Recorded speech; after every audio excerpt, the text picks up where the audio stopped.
নমস্কার বন্ধুরা, technical Purnendu YouTube চ্যানেলে আপনাদের সবাইকে স্বাগত জানাই। আজকে যে বিষয়টি নিয়ে আলোচনা করব, স্মার্টফোন কেনার স্মার্ট গাইড, এই সিরিজের তৃতীয় পর্ব। এই সিরিজে আরও আগে দুটো পর্ব আমরা উপস্থাপনা করেছি, সেগুলো যদি আপনারা দেখতে চান নিচের ডেসক্রিপশানে দেওয়া লিঙ্ক থেকে দেখতে পারেন। আজকে আমরা এই সিরিজের 8খানা বিষয় নিয়ে আলোচনা করব। স্মার্টফোন কেনার স্মার্ট গাইড এই পর্বে যে নানান রকম বিষয় নিয়ে আমরা আলোচনা করছি, আজকে যে বিষয়গুলো নিয়ে আলোচনা করব 8খানা বিষয়, সেটি একটি একটি করে আমরা আলোচনা করব এবং বুঝে নেব কোনটা কেনার ক্ষেত্রে আমাদের সুবিধা হবে এবং কেন সেটা কিনব। আসুন আমরা ভিডিওর পরবর্তী অংশে এগিয়ে যাই। ভিডিওর পরবর্তী অংশে এগোনোর আগে বলি, আপনারা যদি আমাদের চ্যানেল সাবস্ক্রাইব না করে থাকেন তাহলে নিচের লাল রঙের বাটনে প্রেস করে সাবস্ক্রাইব করতে পারেন এবং তার পাশে বেল আইকনে প্রেস করে রাখুন, তাহলে নিয়মিত নোটিফিকেশান পাবেন। ভিডিওটি যদি ভালো লাগে অবশ্যই লাইক করবেন এবং বন্ধুবান্ধব আত্মীয় স্বজনদের সাথে সোশ্যাল মিডিয়া সাইটে শেয়ার করতে পারেন। আসুন আজকে আমরা যে বিষয়টি নিয়ে আলোচনা করব সেটি একে একে এগিয়ে যাই। প্রথম যে বিষয়টি নিয়ে আলোচনা করব সেটি হচ্ছে ডিসপ্লে। একটা মোবাইল যখন কিনবো তার ডিসপ্লেটা চুজ করাটা খুব ইম্পর্টেন্ট। ডিসপ্লে যখন আমরা চুজ করব অর্থাৎ তার চারটে জিনিস আমরা দেখব। একটা হচ্ছে ডিসপ্লে টাইপ, দ্বিতীয় হচ্ছে স্ক্রিন সাইজ, তৃতীয় হচ্ছে স্ক্রিন রেজুলেশন এবং তারপরে জিনিসটা হচ্ছে পিক্সেল ডেনসিটি বা পিপিআই। স্ক্রিন রেজুলেশন এবং পিক্সেল ডেনসিটি দুটোর মধ্যে একটা রিলেশন আছে, সেটা আমরা পরে আসছি। তাহলে প্রথম আসছি ডিসপ্লে টাইপ, অর্থাৎ আপনি যে মোবাইলটা কিনছেন তার স্ক্রিনের ডিসপ্লে টাইপটা কীরকম, সেটা নর্মাল এলসিডি না অন্য কিছু। এখানে তলার দিকে দেখুন 3 রকম আমি ডিসপ্লে টাইপের সবুজ রঙের দিয়ে রেখেছি। আপনারা এই তিনটের মধ্যে যে কোনো একটা চুজ করতে পারেন। বর্তমান বাজারের রেসপেক্টে এই তিনটেই হচ্ছে সবচেয়ে ভালো, অর্থাৎ এলসিডি প্লাস আইপিএস, এছাড়া অ্যামোলেড, এছাড়া রেটিনা।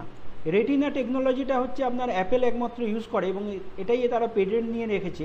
তাহলে এই রেটিনা টেকনোলজি আপনি অ্যাপেলের সব ফোনে দেখতে পাবেন। বর্তমানে যত অ্যাপেলের ডিভাইস বা ফোন আছে সেখানে আপনি রেটিনা টেকনোলজিটা দেখতে পাবেন। আইপিএস যুক্ত নর্মাল ফোনগুলো আপনি পাবেন এবং তার কোয়ালিটি খুব খারাপ নয়, এদের ভিউ অ্যাঙ্গেল ভালো, অর্থাৎ আপনি যে কোনো ভিউয়ে মোটামুটি দেখতে পাবেন, ছবি চেঞ্জ হবে না। আপনার যদি নর্মাল এলসিডি হয় তাহলে ভিউ অ্যাঙ্গেল খুব একটা ভালো হয় না, ছবি যদি একটু কাট করেন তাহলে ছবির কালার এবং তার ক্ল্যারিটি চেঞ্জ হয়ে যাবে। তাই আপনি চেষ্টা করবেন যখনই একটা ডিসপ্লে টাইপ চুজ করবেন মিনিমাম যেন আইপিএস প্যানেল হয় এবং অ্যামোলেড হলে আরও ভালো হয়, কারণ আইপিএসের থেকে অ্যামোলেড আরও বেশি উন্নত। অ্যামোলেড সাধারণত দামি দামি ফোনগুলোতে থাকে এবং স্যামসাং তাদের ফ্ল্যাগশিপ ফোনগুলোতে অ্যামোলেড দিয়ে রাখে, অর্থাৎ তাদের একটু হাই বাজেটের যেসব ফোন তাতে অ্যামোলেড স্ক্রিন দেয় এবং কম দামি ফোনে অনেক সময় আপনি আইপিএস প্যানেল দেখতে পাবেন। এর মানে এই নয় যে আইপিএস প্যানেল ভীষণই ভালো, কিন্তু আইপিএসের থেকে অ্যামোলেড বেশি ভালো। তাহলে আইপিএস বা অ্যামোলেড বা রেটিনা আপনার বাজেট অনুযায়ী যে কোনো ফোনে যেটা থাকবে সেটাই নিতে পারেন। দেখে নেবেন যে এই বর্তমান পরিস্থিতিতে নর্মাল এলসিডি বা টিএফটি বা সুপার এলসিডি এইসব কিছু প্যানেল যেন আপনার মোবাইলে না থাকে। সুপার এলসিডি একসময় এইচডি ইউজ করতো, এখন আর কেউ করে না। যাই হোক, নর্মাল এলসিডি বা তার সাথে টিএফটি এগুলো ইউজ করবেন না, তাহলে ইউজ করবেন আইদার আইপিএস বা অ্যামোলেড বা রেটিনা। আসি নেক্সট জিনিসটা দেখে নিই ডিসপ্লের ওপরে। ডিসপ্লের পরবর্তী যে জিনিসটা হচ্ছে স্ক্রিন সাইজ, অর্থাৎ আপনার মোবাইলে যখন আপনি কিনছেন তার স্ক্রিন সাইজটা খুব ইম্পর্টেন্ট, কারণ আপনি সেটা হাতে হোল্ড করবেন বা আপনার পকেটে রাখবেন, তাহলে সেটা কতটা জায়গা নেবে সেটা স্ক্রিন সাইজটার উপরে সেটা ডিপেন্ড করে। মাথায় রাখবেন স্ক্রিন সাইজটা ডায়াগোনালি হয়, অর্থাৎ কোনাকুনি মাপ হয়। এখানে একটা ছবি দিয়ে আমি কোনাকুনি মাপটা দেখিয়েছি, একটা 4 ইঞ্চি মোবাইলের স্ক্রিনের ছবি দিয়েছি। সাধারণ ক্ষেত্রে এখন বেশি পপুলার হচ্ছে 5 ইঞ্চি বা তার আশেপাশের সাইজগুলো। এখানে অনেক রকম সাইজের মাপ দিয়েছি, এগুলো ইঞ্চিতে দেওয়া আছে। এখন 5 ইঞ্চি বা তার তলায় যে সাইজটা 4.7 ইঞ্চি, এটা আইফোনের নর্মাল সাইজ, অর্থাৎ আইফোন এই সাইজেই তৈরি করে। আবার আইফোন যেটা প্লাস হয় সেগুলো 5.5 ইঞ্চি হয়। তাহলে আপনার 5 ইঞ্চি সবচেয়ে বেস্ট সাইজ এক হাতে হোল্ড করার জন্য বা আপনার পকেটে রাখার জন্য বা এক হাতে সেটা ইউজ করার জন্য। অনেকে বড় সাইজ পছন্দ করে, আপনি নিতে পারেন। আপনি যদি বড় সাইজে কমফোর্টেবল হন তাহলে বড় সাইজ নিতে পারেন। সাধারণভাবে বেশি পপুলার 5 ইঞ্চি বা 5.5 ইঞ্চিও এখন পপুলার হচ্ছে ধীরে ধীরে, কিন্তু আমি প্রেফার করব আপনি এমন একটা মোবাইল চুজ করুন যেটা 5 ইঞ্চি। আমি নিজে ব্যক্তিগতভাবে 5 ইঞ্চির মোবাইল পছন্দ করি এবং ইউজও করি। আপনারা চাইলে বড় মোবাইলও নিতে পারেন, কোনো অসুবিধা নেই। আপনি যেটাতে কমফোর্টেবল সেই সাইজে চুজ করবেন। তবে 4.7-এর যেসব নিচের সাইজগুলো আছে 3.6 বা 4 ইঞ্চি, বর্তমানে সেই সব মোবাইল না নেওয়াই ভালো, কারণ তার রেজুলেশন খুব একটা ভালো হয় না বা এইচডি মুভি আপনি সেখানে খুব একটা ভালো এনজয় করতে পারবেন না। এরপরে যে জিনিসটা নিয়ে আলোচনা করব, মোবাইলের সাইজ তো বললাম, এরপর রেজুলেশন এখন যখন মোবাইল কিনবেন মিনিমাম দেখবেন যে 720p অর্থাৎ এইচডি যেন হয়। এইচডির পরের এটা হয় ফুল এইচডি, তারপরে হয় কোয়াড এইচডি। তাহলে আপনার HD, full HD, quad HD এই তিনটেই আপনি এখন মোবাইলে দেখতে পাবেন। তারপরের যে রেজুলেশনটা 4K বা 8K এগুলো আপনার মনিটরে দেখতে পেলেও বা টিভিতেও আপনি দেখতে পেলেও এখন মোবাইলের মধ্যে এখনও পর্যন্ত আসেনি, ভবিষ্যতে হয়তো আসতে পারে। তাহলে আপনি চেষ্টা করবেন যখন মোবাইল কিনবেন মিনিমাম যেন আপনার মোবাইলটা এইচডি প্যানেল হয়।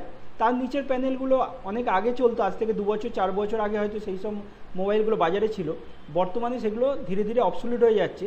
তাহলে ভবিষ্যতের কথা ভেবে আপনার মোবাইলটা যদি এইচডি হয় তাহলেই ভালো, এবং তারপরের যেসব সাইজগুলো আছে ফুল এইচডি বা কোয়াড এইচডি হলে আরও বেশি ভালো হবে। তাহলে আমার রেকমেন্ড হচ্ছে চেষ্টা করুন ফুল এইচডি বা তার উপরে সাইজ নেবার। নর্মাল এইচডি অর্থাৎ 720p প্যানেল হলেও খুব একটা ক্ষতি নেই, কারণ সেটা চলে যাবে এখনকার রেসপেক্টে। আসুন এরপর দেখে নিই পিপিআই জিনিসটা কী। পিপিআই মানে পিক্সেল পার ইঞ্চ, অর্থাৎ 1 ইঞ্চি স্কোয়ারে কতগুলো পিক্সেল বা পয়েন্ট দেওয়া আছে আপনার একটা ছবিতে। এই পিক্সেলের ভ্যালুটা যত বেশি হবে আপনার ছবিটা তত জীবন্ত বা ক্ল্যারিটিটা তত পরিষ্কার মনে হবে। পাশের একটা রেফারেন্স দেখে বুঝতে পারবেন যে ছবিটা কেমন। এখানে 10 পিপিআই আর 20 পিপিআই দেওয়া আছে, তাহলে যত পিপিআই ভ্যালু বেশি হবে তাহলে আপনার ছবিটা তত উজ্জ্বল বা জীবন্ত বা মনে হবে যেন লাইফ, এরকম একটা ব্যাপার মনে হবে। সাধারণ ক্ষেত্রে এখন যেসব মোবাইলগুলো আছে এইচডি যদি একটা প্যানেল কেনেন তাহলে আপনি সেটা 200-র ওপর সব পিপিআই পাবেন।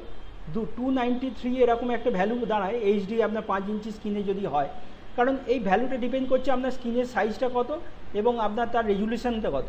রেজুলেশন এবং স্ক্রিনের সাইজের ওপরেই পিপিআই ভ্যালুটা নির্ভর করে। সাধারণতভাবে আমাদের নর্মাল চোখ, মানুষের চোখ যে রেটিনা, মানুষের যে রেটিনা সেটা 300 পিপিআই দেখতে পারে। আমাদের যে অ্যাপেলের ফোন সেগুলো 300 ডিপিআই বা তার বেশি হয় বলেই অ্যাপেলের ডিসপ্লেটাকে বলা হয় রেটিনা ডিসপ্লে। একটু আগেই বলছিলাম না অ্যাপেল রেটিনা ডিসপ্লে ইউজ করে, কারণ এর পিপিআই ভ্যালুটা 300 বা তার বেশি হয়।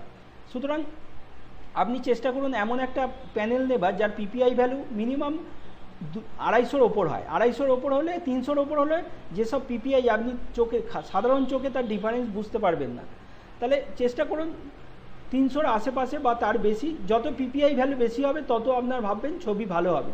আপনার একটা ফোনের পিপিআই ভ্যালু কত বা সেটা কত হবে তার রেজুলেশন দিয়ে নিচের একটা আমি ওয়েবসাইট দিয়েছি, সেখান থেকে আপনি এটা ক্যালকুলেশন করে দেখতে পারেন। আমি এই ওয়েবসাইটের লিঙ্কটা ডেসক্রিপশানেও দিয়ে রাখছি, আপনি সেখান থেকেও এই সাইটে গিয়ে আপনার মোবাইলের স্ক্রিন সাইজ এবং রেজুলেশন দিয়ে আপনার পিপিআইটা আপনি ক্যালকুলেট করে নিতে পারেন, কত পিপিআই আপনার মোবাইলে হচ্ছে বা মনিটর, কম্পিউটার মনিটর স্ক্রিনেও আপনার কত পিপিআই আছে এগুলো ক্যালকুলেট করে দেখে নিতে পারেন এই ওয়েবসাইট থেকে। আসুন পরবর্তী জিনিসটা একটু বোঝার চেষ্টা করি। এরপরে যে জিনিসটা নিয়ে আলোচনা করব খুবই ভাইটাল, ক্যামেরা, এবং এটাই নিয়ে সবাই মাথা ঘামায়। ক্যামেরার কথা মনে হলেই প্রথমে আগে যা আসে মেগাপিক্সেল। আমি বলবো মেগাপিক্সেলের পেছনে ছুটবেন না, তার আগে অন্য জিনিসগুলো একটু ভালো করে বুঝে নিন। এই মেগাপিক্সেল জিনিসটা কী এবং এর কি কাজ, এই নিয়ে আমার একটা আলাদা ভিডিও করা আছে, আপনারা চাইলে সেই ভিডিওটা দেখতে পারেন। নিচে ডেসক্রিপশানে সেই ভিডিওর লিঙ্কটাও আমি দিয়ে রাখছি। যা ক্যামেরা যখন একটা ভাববেন আপনার মোবাইলের, তাহলে প্রথম দেখবেন ক্যামেরাটা সেন্সার সাইজ কত। ক্যামেরা সেন্সার সাইজ যত বেশি হবে আপনার ছবির কোয়ালিটি তত ভালোই হবে, সেটা মেগাপিক্সেল কম হলেও ক্ষতি নেই। অর্থাৎ ক্যামেরা সেন্সার সাইজ এবং কি কোম্পানি সেন্সার। বেশিরভাগ camera Sony company sensor use করে, তাহলে আপনার ক্যামেরাতে যদি সোনি কোম্পানি সেন্সার লাগানো থাকে তাহলে আপনার ছবির কোয়ালিটি ভালো হবে, এটা মনে রাখতে পারেন। এরপরে দেখবেন এফ ভ্যালু কত। এফ ভ্যালুটা অ্যাপারচার ভ্যালু, অর্থাৎ এফ ভ্যালু যত কম হবে তত আপনার ক্যামেরায় লো লাইটে ছবি তুলতে অভ্যস্ত হবে। সাধারণভাবে মোবাইল ফোনে যেসব ক্যামেরা থাকে সেটা দিনের আলোয় ছবি তুলতে বা আউটডোরে ছবি তুলতে খুব একটা অসুবিধা হয় না। অসুবিধা হয় যখন লো লাইট বা ইনডোরে ছবি তোলেন। তাহলে এফ ভ্যালুটা যদি কম থাকে তাহলে আপনার ক্যামেরা লো লাইটে ভালো ছবি তুলতে সক্ষম হবে। তাহলে এফ ভ্যালুটা দেখবেন যত দামি ক্যামেরা হবে, মোবাইল ফোনে যত ক্যামেরা দামি হবে, অর্থাৎ মোবাইল ফোনটা দামি হলে সেখানে এফ ভ্যালুটা কম হয়। চেষ্টা করুন এফ ভ্যালু 2 বা তার নিচে হওয়ার, তাহলে আপনার ছবিটা লো লাইটে ভালো উঠবে। এরপরে মেগাপিক্সেলটা নিয়ে আপনি ভাবতে পারেন। স্বাভাবিকভাবে যত মেগাপিক্সেল বেশি হবে ততই আপনার ছবি ভালো হবে, এটা সাধারণ ধারণা, কিন্তু বাকিগুলোর যেদিন দেখে তারপরে মেগাপিক্সেল নিয়ে ভাববেন। এরপরে যে জিনিসটা আসছে সেটা হচ্ছে ফ্ল্যাশ।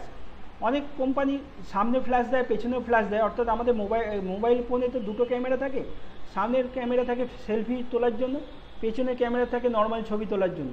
তাহলে আপনি এই দুটো ফ্ল্যাশ যদি আছে কি নেই এটা ভালো করে আপনি চেক করে নিতে পারেন। আপনার যদি প্রয়োজন হয় যে সেলফি তোলার জন্য সময় আমি ফ্ল্যাশ ইউজ করব, তাহলে আমরা ফ্রন্ট ক্যামেরাতে ফ্ল্যাশ আছে কিনা চেক করে নিন, সেই মতো আপনি ক্যামেরা চুজ করতে পারেন। এরপরে যে জিনিসটা নিয়ে আলোচনা করব, যে আপনি অনেকে মোবাইল ফোনের ক্যামেরাতে ভিডিও তোলে, তাহলে ভিডিও রেজলিউশন কতটা সাপোর্ট করে, এইচডি করে না ফুল এইচডি করে না 4K করে। আপনার মিনিমাম চেষ্টা করুন এমন একটা মোবাইল চুজ করা যেটাতে এইচডি কোয়ালিটির ভিডিও রেকর্ড হয়। এখন প্রায় সব মোবাইলে এইচডি কোয়ালিটির রেকর্ড হয়, কিন্তু আবার সব মোবাইলে 4K হয় না। অর্থাৎ আপনি যদি 4K ভিডিও শ্যুট করতে চান, তাহলে আপনাকে সেই রকম মোবাইল চুজ করতে হবে যেটা 4K হয়। তার কারণ স্বাভাবিকভাবে সেই মোবাইল ফোনের দামও বেড়ে যাবে। এরপরে আরেকটা জিনিস মাথায় রাখবেন, ভিডিও স্টেবিলাইজেশন। অর্থাৎ মোবাইল ফোনে আপনি যখন ছবি তুলছেন, ভিডিও ছবি, সেই ছবিটা যাতে শেক না হয় বা শেকটা যত কম বোঝা যায়, এর জন্য মোবাইল ফোনে অনেক কোম্পানি ভিডিও স্টেবিলাইজেশন দেয়। সাধারণভাবে কম দামি মোবাইলে কোনো স্টেবিলাইজেশন থাকে না, দামি মোবাইল ফোনগুলোতে স্টেবিলাইজেশন থাকে, সেই জন্য এই ফোনের ভিডিও কোয়ালিটিও ভালো হয়। তাহলে দেখবেন যে আপনার মোবাইলের স্টেবিলাইজেশন আছে কি নেই, থাকলে ভালো, না থাকলে আপনি বাজেট বাড়িয়ে আপনি এমন ফোন চুজ করতে পারেন যার ভিডিও স্টেবিলাইজেশন দেওয়া আছে। এরপর যে জিনিসটা আপনার মাথায় রাখতে হবে, যে আপনি একটা ফোন কিনছেন, তার ব্যাটারিটা কী। ব্যাটারিতে তিনটে জিনিস মাথায় রাখবেন, একটা ব্যাটারিটা রিমুভেবল কিনা এবং নন রিমুভেবল কিনা। অনেকেই নন রিমুভেবল ব্যাটারি দিয়ে ফোন কিনতে কিছুদিন আগে পর্যন্ত ভয় পেত, কিন্তু আমি বলি ভয় পাওয়ার কিছু নেই। নন রিমুভেবল মানে আপনার ব্যাটারি খোলা যাবে না এরকম নয়, ব্যাটারিটা আপনি সহজে খুলতে পারবেন না, কিন্তু সার্ভিস সেন্টারে নিয়ে গিয়ে সহজেই আপনি সেই ব্যাটারি পাল্টাতেও পারবেন বা খুলতেও পারবেন। অর্থাৎ ইউজার সেটা রিমুভ করতে পারবে না, কিন্তু সেটা দরকার পড়লে আপনি রিমুভ করতেই পারবেন। কিন্তু এই নন রিমুভেবল করা হয়েছে কারণ বিল্ড কোয়ালিটি বেটার করার জন্য। আপনার মোবাইলটা যেন বিল্ড কোয়ালিটি বেটার হয়, এই জন্যই এখনকার বেশিরভাগ ফোনেই আপনি নন রিমুভেবল ব্যাটারি পাবেন, এবং এর জন্য টেনশন হওয়ার বা ভয় পাওয়ার কিছু নেই। রিমুভেবলের থেকে নন রিমুভেবল ব্যাটারি এখন বেশি ভালো পারফরমেন্স দিচ্ছে। যে জিনিসটা নিয়ে আপনি মাথা ঘামাবেন সেটা হচ্ছে ক্যাপাসিটি বা মিলি অ্যাম্পেয়ার। অর্থাৎ আপনার ব্যাটারিটা কত মিলি অ্যাম্পেয়ার। এখানে মনে রাখবেন, যদি আপনার মোবাইল সাইজটা 5 ইঞ্চি হয়, তাহলে মিনিমাম চেষ্টা করুন এমন মিলি অ্যাম্পেয়ার যেন তার ভ্যালুটা 2500 অর্থাৎ 2500 বা তার বেশি হয়, বা 3000-এর ওপর হলে আরও ভালো হয়। অর্থাৎ ব্যাটারির ক্যাপাসিটি যদি 3000 মিলি অ্যাম্পেয়ার বা তার বেশি হয়, তাহলে সেটা আপনার অনেক সময় চলবে। আরও বেশি ক্যাপাসিটির আপনার ব্যাটারি আছে, যেমন 4000, 5000, 5500 পর্যন্ত মিলি অ্যাম্পেয়ারের ব্যাটারি আছে। চেষ্টা করুন যদি স্ক্রিন সাইজ বড় হয় তাহলে বেশি আপনার মিলি অ্যাম্পেয়ারে ব্যাটারি করতে, আর যদি স্ক্রিন সাইজ ছোটো হয়, 5 ইঞ্চি যদি হয়, এটাকে ছোটোই বলবো, তাহলে 2500 বা 3000 হলে ঠিক আছে। কিন্তু আপনি যদি একটা মোবাইল ফোন কিনলেন যার হয়তো স্ক্রিন সাইজ 6 ইঞ্চি বা 5.7 ইঞ্চি বা 5.5 ইঞ্চি, তাহলে মিলি অ্যাম্পেয়ার যত বেশি হবে তত আপনার স্ক্রিন অন টাইমটা বেশি পাবেন, মোবাইলটা আপনার বেশিক্ষণ আপনি চালাতে পারবেন। এরপরে যে জিনিসটা মাথায় রাখবেন, যে আপনার মোবাইলটা ফাস্ট চার্জার সাপোর্ট করে কিনা। অর্থাৎ ব্যাটারিটা চার্জ হতে কতক্ষণ সময় লাগে এবং সেটা ফাস্ট চার্জার দিলে কত তাড়াতাড়ি হয়। সাধারণভাবে একটা মোবাইলে চার্জ দিতে 2 থেকে 2.5 ঘন্টা বা 3 ঘন্টা পর্যন্ত সময় লাগতে পারে, কিন্তু যদি ফাস্ট চার্জার হয় তাহলে আপনি এটা 1 ঘন্টার মধ্যে হয়তো পুরো চার্জটা দিয়ে দিতে পারবেন। এই জন্য অনেকে ফাস্ট চার্জার প্রেফার করে। তাহলে আপনার ফাস্ট চার্জার প্রয়োজন আছে কি না সেই মনে করে আপনি সেরকম ব্যাটারি চুজ করতে পারেন, সেরকম ফোনে সেরকম ব্যাটারি আছে কি না দেখে নিতে পারেন। এরপর যে জিনিসটা নিয়ে আলোচনা করছি, এটা খুবই ভাইটাল জিনিস, বিভিন্ন রকম সেন্সার। এই সেন্সারগুলো কি কাজ এবং কি, এটা যদি আপনি মাথায় থাকে তাহলে আপনি সাধারণভাবে সব কোম্পানির মোবাইলে সব সেন্সার থাকে না। এখানে প্রথম যে 3টে সেন্সার আছে, সব এই সেন্সার 3টা প্রায় 99% মোবাইলে থাকে। অর্থাৎ 100 meter sensor, accelerometer sensor, proximity sensor এবং জিপিএস, গ্লোবাল পজিশনিং স্যাটেলাইট, মানে এর যে সেন্সার বা ফিচার্স, এটা সেন্সার না বলে ফিচার্স বলা যায়। এগুলো আপনার সাধারণত থাকে সব মোবাইলে। কিন্তু পরের যেগুলো থাকে, পরের যেটা হচ্ছে লাইট সেন্সার বা অ্যাম্বিয়েন্ট সেন্সার, অর্থাৎ আপনি মোবাইলটা যে পরিবেশে ইউজ করছেন তার লাইটের সোর্স কত, সেই লাইট অনুযায়ী আপনার ব্রাইটনেস অটোমেটিক বাড়বে বা কমবে, এই জিনিসটা হতে পারে যদি এই লাইট সেন্সার থাকে। স্যামসাং অনেকে তাদের মিড বাজেট বা লো বাজেটের ফোনে এইসব সেন্সারগুলো দেয় না, কিন্তু হাই বাজেটের ফোনে বা হাই বাজেটের যেসব ফোন আছে যাদের ফ্ল্যাগশিপ ফোন, তাতে সব সেন্সারই থাকে। তাহলে আপনার সেন্সার প্রয়োজন আছে কি না সেটা দেখে নিতে পারেন, সেই মতো আপনি মোবাইল ফোন চুজ করতে পারেন। কারণ যদি আপনার বাইরে আউটডোরে যান তাহলে আপনাকে ম্যানুয়ালি আপনাকে ব্রাইটনেস কন্ট্রাস্ট ব্রাইটনেস সেট করে নিতে হবে, যাতে আপনি দিনের আলোতে মানে আপনার লেখা বা ছবিটা দেখতে পান। এরপরে আসছে কম্পাস। অনেক কোম্পানি তার কম্পাস দিয়ে রাখে তার সেন্সার হিসেবে, তাতে আপনি আপনার কোন দিকে আছেন বা জিপিএসের সাথে কম্পাস হলে আপনার লোকেশন ট্র্যাক করতে সুবিধা হবে। তাহলে অনেক কোম্পানি কম্পাস দেয়, অনেক কোম্পানি দেয় না। তাহলে কম্পাস সেন্সার আছে কিনা আপনি দেখতে পারেন। যেমন রিসেন্টলি ধরুন মোটো G5 যেটা বার করেছে তাতে কম্পাস সেন্সার নেই, কিন্তু আবার রেডমি 4 যেটা বেরিয়েছে তাতে কম্পাস সেন্সার আছে। অর্থাৎ রেডমির যে কোম্পানি, রেডমির যে শাওমি কোম্পানি, তারা সাধারণত তাদের ফোনে প্রায় সব ধরনেরই সেন্সার দিয়ে রাখে, এদিক থেকে তারা অনেক বেশি উন্নত। অন্যান্য কোম্পানি অনেক সময় সেন্সারের ব্যাপারে কৃপণতা করে, তারা অর্ধেক সেন্সার দেয় অর্ধেক সেন্সার দেয় না। এরপরের যে সেন্সারটা নিয়ে আলোচনা করবো IR সেন্সার বা ইনফ্রারেড সেন্সার। এইটা কি কাজ করে? এটা যদি আপনার ফোনে থাকে তাহলে আপনি ফোনটাকে আপনার রিমোট কন্ট্রোলের মধ্যে ইউজ করতে পারবেন। আপনি আপনার ফোন দিয়ে টিভির চ্যানেল চেঞ্জ করতে পারবেন বা আপনার এসির টেম্পারেচার পাল্টাতে পারবেন। এই IR সেন্সার যদি আপনার মোবাইলে থাকে তাহলে সেই কাজগুলো আপনি করতে পারবেন। তাহলে দেখে নেবেন আপনার মোবাইলে IR সেন্সার আছে কিনা। পরের যে সেন্সারটা, এটা একটু দামি মোবাইলে থাকে, সব মোবাইলে নাও থাকতে পারে, জাইরোস্কোপ। এই জিনিসটা কি, জাইরোস্কোপ সেন্সার যদি থাকে তাহলে আপনি ভার্চুয়াল রিয়েলিটি আপনি আপনার মোবাইলে দেখতে পারবেন। অর্থাৎ VR হেডসেট লাগিয়ে আপনি ভার্চুয়াল রিয়েলিটি ভিডিও দেখতে পারবেন বা 360 ডিগ্রি ভিডিও দেখতে পারবেন। আপনার যদি ইচ্ছে থাকে যে আমি 360 ডিগ্রি ভিডিও বা ভার্চুয়াল রিয়েলিটি গেম খেলবো বা দেখবো বিভিন্ন রকম ভিডিও, তাহলে অবশ্যই জাইরোস্কোপ সেন্সার আছে কিনা আপনার মোবাইলে সেটা চেক করে নেবেন। এছাড়া আরও অনেক ধরনের সেন্সার আছে, যেমন আছে ব্যারোমিটার, আপনার ওয়েদারের বিভিন্ন রকম প্যারামিটার এখান থেকে আপনি বুঝতে পারবেন, থার্মোমিটার টেম্পারেচার বুঝতে পারবেন। এছাড়া আছে হিউমিডিটি সেন্টার, আপনার আর্দ্রতা কত আছে জানতে পারবেন। এছাড়া অনেক ধরনের সেন্সারের মধ্যে একটা আছে পেডোমিটার, আপনি কতটা ওয়াক করলেন বা আপনি যদি সকালে মর্নিং ওয়াকে গিয়ে দৌড়ন কতটা দৌড়ালেন, এই পেডোমিটার দিয়ে সেটা আপনি ক্যালকুলেট করে নিতে পারেন। এছাড়া হার্টবিট আপনার কতটা আছে সেইটার জন্য সেন্সার আছে। তাহলে আপনার যদি এগুলো প্রয়োজন থাকে আপনার মোবাইলে আপনি রাখলে ভালো, আপনার যদি প্রয়োজন না থাকলে তাহলে এই সেন্সারগুলো খুব একটা যে এসেন্সিয়াল তা নয়। কিন্তু পরবর্তী যে দুটো সেন্সার, এটা আপনার সিকিউরিটির জন্য খুবই এসেন্সিয়াল। একটা হচ্ছে ফিঙ্গারপ্রিন্ট স্ক্যানার বা সেন্সার, আর একটা হচ্ছে আইরিস স্ক্যানার। আপনার আঙুলের ছাপ নিয়ে আপনার মোবাইলটা আনলক হবে কি লক হবে সেই ব্যাপারটা আপনি সেট করতে পারেন ফিঙ্গারপ্রিন্ট স্ক্যানারের মাধ্যমে। সাধারণত একটু দামি ফোনগুলোতে ফিঙ্গারপ্রিন্ট স্ক্যানার দেয়, চাইনিজ ব্র্যান্ডের কোম্পানি এখন কম দামের ফোনেও ফিঙ্গারপ্রিন্ট স্ক্যানার দিচ্ছে এবং সেটা আপনার আছে কিনা আপনি চেক করতে পারেন। আইরিস স্ক্যানারটা আপনার চোখের রেটিনাকে স্ক্যান করে আপনার একইভাবে মোবাইল লক করে বা আনলক করে সেই জিনিসটা হয়, তাহলে সেই সেন্সার আছে কিনাও আপনি এটা দেখে নিতে পারেন বা সেই ফিচারটা আপনার মোবাইলে আছে কিনা আপনি চেক করে সেরকম মোবাইল চুজ করতে পারেন।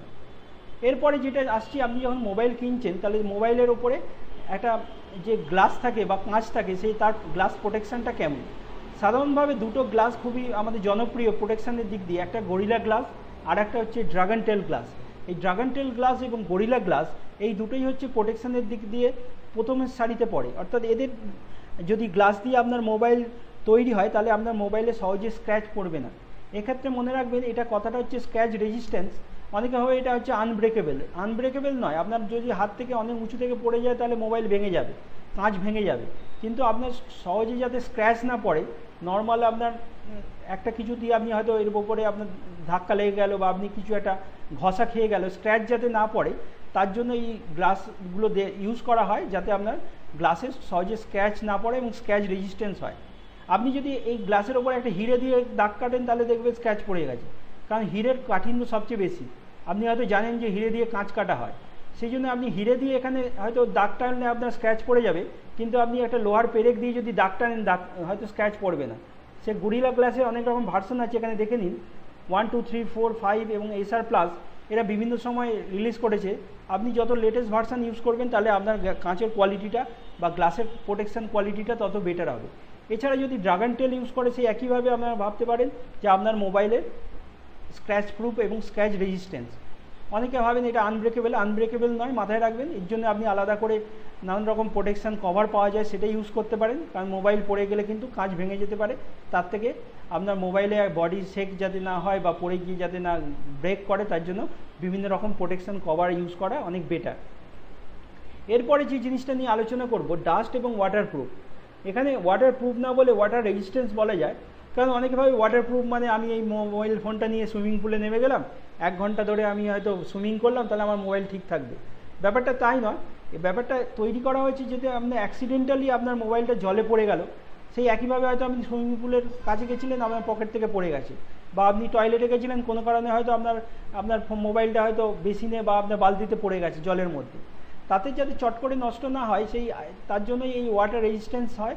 এবং এর জন্য ইন্টারন্যাশনাল ইলেকট্রোটেকনিক্যাল কমিশন বলে একটা কমিশন আছে, IEC বলে, তারা বিভিন্ন রকম র্যাঙ্কিং করেছে বা তারা একটা ভ্যালু দেয় এই ওয়াটার রেজিস্ট্যান্স এবং ডাস্ট রেজিস্ট্যান্স, অর্থাৎ ধুলোতে যাতে চট করে নষ্ট না হয় তার উপর রেজিস্ট্যান্স করে কতগুলো ভ্যালু করেছে। বর্তমানে যে দুটো ভ্যালু চলছে, একটা হচ্ছে 67 এবং একটা হচ্ছে 68। আইপি কথাটার মানে হচ্ছে ইন্টারন্যাশনাল প্রোটেকশন রেটিং। এই ইন্টারন্যাশনাল প্রোটেকশন রেটিংটা দিয়েছে ICE অর্গানাইজেশন, যেটা আমি বললাম। তাহলে এরা এই 67 এবং 68-এর ভ্যালু মানে কি, 6 কথাটার মানে এটা হচ্ছে ডাস্ট রেজিস্ট্যান্স, অর্থাৎ এটা ধুলোতে খারাপ হবে না চট করে। আপনি ধুলোর মধ্যে যদি ফেলে রাখেন তাহলে এটা চট করে খারাপ হবে না বা এর কিছু ক্ষতি হওয়ার সম্ভাবনা অনেকটাই কম। এবং 7 আর 8-এর ভ্যালুটা হচ্ছে আপনার ওয়াটার রেজিস্ট্যান্স, তার কোয়ালিটি মানে কতক্ষণ রেজিস্ট্যান্স হবে। 7 কথাটার মানে হচ্ছে 30 মিনিটস আপনার রেজিস্ট্যান্স আন্ডার 1 মিটার হাইট, মানে 1 মিটার হাইটে জলের তলায় আপনি 30 মিনিট পর্যন্ত যদি মোবাইলকে ডুবিয়ে রাখেন তাহলে খারাপ হওয়ার সম্ভাবনা নেই। আর এই 8 কথাটার মানে হচ্ছে যেটা 1.5 মিটার, অর্থাৎ 1.5 মিটার জলের তলায় আপনি 30 মিনিটস যদি মোবাইলকে রাখেন তাহলে চট করে খারাপ হবে না। IP68 নতুন যে স্যামসাংয়ের মোবাইল বেরিয়েছে S8, সেখানে সার্টিফিকেশান আছে। এবং IP67 অ্যাপেলের লাস্ট যে মোবাইল ভার্সন বেরিয়েছে অ্যাপেল 7 প্লাস, সেখানে এই সার্টিফিকেশানগুলো আছে। স্বাভাবিকভাবে IP সার্টিফিকেশান বা IP র্যাঙ্কিং দামি কোম্পানির মোবাইলগুলোতেই পাবেন, আপনি বাজেট সেকশনের মোবাইলে বা মিড রেঞ্জের মোবাইলে নাও পেতে পারেন। যাই হোক, আপনি যখন একটা মোবাইল কিনছেন তার এই রেটিংটা যদি থাকে, ভাববেন যে সেটা ডাস্ট এবং ওয়াটার রেজিস্ট্যান্স, চট করে ডাস্টে বা ওয়াটারে পড়ে গেলে খারাপ হবে না। আবার বললাম, মনে রাখবেন যেগুলো রেজিস্ট্যান্স প্রুফ নয়, আপনি জলের মধ্যে ফেলে রেখে সেটা চেক করতে যাবেন না, তাতে আপনার মোবাইল খারাপ হওয়ার সম্ভাবনা থেকে যায়। এরপরে যে জিনিসটা নিয়ে আলোচনা করব সেটা হচ্ছে এক্সটেন্ডেড ওয়ারেন্টি। একটু আগেই বললাম আপনার মোবাইল হয়তো জলে পড়ে গেছে, তার ফলে নর্মাল যদি আপনার প্রোটেকশান না থাকে, জল ঢুকে, তাহলে এটা খারাপ হয়ে যেতে পারে। তাহলে এই রকম ক্ষেত্রে কিন্তু আপনি ওয়ারেন্টি পাবেন না। যদি ওয়ারেন্টি পিরিয়ডের মধ্যেও থাকেন আপনি ওয়ারেন্টি পাবেন না। কোম্পানি বলবে যে আপনার লিকুইড ড্যামেজ হয়ে গেছে। লিকুইড ড্যামেজ মানে আপনার কোনো লিকুইড ঢুকে গিয়ে ড্যামেজ করেছে, বা আপনার হাত থেকে হয়তো মোবাইল পড়ে গিয়ে ভেঙে গেছে। তাহলে আপনার যতই আপনার ওয়ারেন্টি থাক, আপনার গ্লাস ভেঙে গেলে আপনি ওয়ারেন্টি নাও পেতে পারেন, যদি তাদের টার্মস অ্যান্ড কন্ডিশনে সেরকম মেনশন থাকে। অনেক কোম্পানি কিছু এক্সট্রা পয়সা নিয়ে এইগুলোকে ইনক্লুড করে নেয়, অর্থাৎ আপনি লিকুইড ড্যামেজ বা এই ব্রেকিং ওয়ারেন্টি এগুলোকে কভার পেতে পারেন। তাহলে আমার সাজেশন হচ্ছে, যদি কোনো কোম্পানি প্রোভাইড করে যে আপনার এক্সট্রা হয়তো 500 টাকা বা 1000 টাকা দিয়ে আপনার এইসব প্রোটেকশানগুলো আপনি পাচ্ছেন, তাহলে আপনি একটা ফোনের সাথে এই প্রোটেকশান কিনে নেওয়া ভালো। তাহলে আপনার টেনশন ফ্রি থাকবেন। আপনার মোবাইলে যতই আপনার জলে পড়ে যাক বা আপনার যতই আপনার হাত থেকে পড়ে ভেঙে যাক, আপনি ওয়ারেন্টি পিরিয়ডের মধ্যে সেটা ফ্রিতে রিপ্লেসমেন্ট পেয়ে যাবেন বা সার্ভিস পেয়ে যাবেন। তাহলে এক্সটেন্ডেড ওয়ারেন্টি যদি অপশান আপনার কোম্পানি প্রোভাইড করে, তাহলে সেটা কেনাই আপনার বুদ্ধিমানের কাজ হবে। এরপরে একটা জিনিস সবার মাথার মধ্যে ঘোরাফেরা করে যে আমি মোবাইলটা কিনবো অনলাইনে কিনবো না অফলাইনে কিনবো। এখানে আমি একটাই প্রশ্নের উত্তর হিসেবে একটাই বলতে পারি যে যেখানে সস্তা পাবেন সেখানেই কিনবেন। অর্থাৎ আপনি দেখে নিন রিসার্চ করে যে আপনি যে প্রোডাক্টটা চুজ করেছেন বা যে মডেলটা চুজ করেছেন সেটি আপনার অনলাইনে অ্যাভেলেবেল না অফলাইনে অ্যাভেলেবেল। যদি দু জায়গাতেই অ্যাভেলেবেল, যেখানে সস্তা পাবেন সেখানেই কিনবেন। আর কিছু কিছু প্রোডাক্ট আছে, যেমন রেডমি বা শাওমি বা OnePlus, এইসব কোম্পানি তারা অফলাইনে প্রোডাক্ট বিক্রি করে না, কেবলমাত্র অনলাইনেই বেচে। তাহলে এদের কোম্পানি মোবাইল কিনতে গেলে আপনার অনলাইনেই কিনতে হবে। আবার কিছু মোবাইল আছে যেগুলো অফলাইনেই পাওয়া যায়, তাহলে সেখানে আপনি কিনতে পারবেন। অফলাইনে সাধারণত যেসব মোবাইল হয় তার দামটা একটু বেশি হয়, অর্থাৎ আপনি একটা প্রোডাক্ট কিনছেন যার ভ্যালু হওয়া উচিত হয়তো 80 টাকা, সেটাকে আপনি 100 টাকা দিয়ে কিনছেন অফলাইনে। কারণ অফলাইনে যেসব স্টোর থাকে তাদের বিভিন্ন চ্যানেল ঘুরে তাদের কাছে আসে এবং প্রত্যেক চ্যানেলে পার্সেন্টেজ দিতে দিতে স্বাভাবিকভাবেই দামটা একটু বেড়ে যায়। সেক্ষেত্রে অনলাইনে আপনি যখন কোনো একটা প্রোডাক্ট কিনবেন, আপনি ভ্যালু ফর মানিটা অনেক বেশি, অর্থাৎ আপনি যতটা দাম দিচ্ছেন সেই অনুযায়ী প্রোডাক্ট পেয়ে যাচ্ছেন। তাই যদি আপনি সস্তা পান অনলাইনে, তাহলে অনলাইনেই কিনবেন। আবার উল্টোটাও, যদি আপনি কোনো একটা হয়তো এমন একটা অফার পেলেন যেখানে অফলাইনেই হয়তো সস্তা হচ্ছে, তাহলে আপনি অফলাইনেই কিনে নিন। কিন্তু কেনার আগে মাথায় রাখবেন আপনি যেন প্রপার বিল এবং রসিদ এবং তার সিরিয়াল নাম্বার, ওয়ারেন্টি সমস্ত মেনশন থাকে। কারণ আপনার ওয়ারেন্টিটা ভাইটাল। আপনি কেনার পরে যতদিন আপনার ওয়ারেন্টি থাকবে সেই পিরিয়ডের মধ্যে যদি আপনি ওয়ারেন্টি পান, তাহলে সেটা যাতে নিশ্চিন্ত করতে পারেন, সেই জন্য বিলটা বা তাদের যে ক্যাশ মেমো বা ইনভয়েস চালান যাই হবে সেটা যেন আপনার কাছে থাকে এবং সেটা যেন দোকান থেকে নিলেও নিয়ে নেন বা অনলাইন স্টোর থেকেও নিলে যেন আপনার কাছে সেটা এসে পৌঁছয়। আজকের ভিডিও এই পর্যন্তই। আশা করি আপনাদের মনের অনেক কনফিউশন বা অনেক রকম প্রশ্নের উত্তর আপনারা পেয়ে গেছেন এই ভিডিওর মাধ্যমে। যদি একটু আপনাদের সাহায্য করতে পারি তাহলে অবশ্যই আমাদের এই চ্যানেলের ভিডিও নিচে লাইক আছে বাটন আছে, লাইক বাটনে লাইক করবেন এবং সাবস্ক্রাইব না করে থাকলে নিচের লাল বাটনে প্রেস করে সাবস্ক্রাইব করুন। পাশের বেল আইকনে প্রেস করে রাখুন নিয়মিত নোটিফিকেশান পাওয়ার জন্য। এবং আপনার বন্ধুবান্ধব আত্মীয় স্বজন পরিচিত এই ভিডিওটা যদি আপনি জানাতে চান তাহলে শেয়ার করুন টুইটার, ফেসবুক, বিভিন্ন রকম সোশ্যাল মিডিয়াতে। এবং এই রকম ধরনের আরও ভিডিও নিয়ে আমি আবার হাজির হব। ভিডিওটা সম্পূর্ণ দেখার জন্য আপনাদের প্রত্যেককে ধন্যবাদ জানাই। আপনাদের যদি কোনো জিজ্ঞাসা বা কিছু থাকে তাহলে নিচে কমেন্ট সেকশানে আপনি আপনাদের জিজ্ঞাসা লিখতে পারেন। আমি চেষ্টা করব সেই সমস্ত কোশ্চেনের ওপর ভিত্তি করে আরও কিছু ভিডিও এই সিরিজে তৈরি করতে পারি কিনা, তাহলে পরবর্তীকালে সেই নিয়ে আসবো। আজকে এই পর্যন্তই, দেখা হবে আবার পরের ভিডিওতে। ভালো থাকবেন, সুস্থ থাকবেন।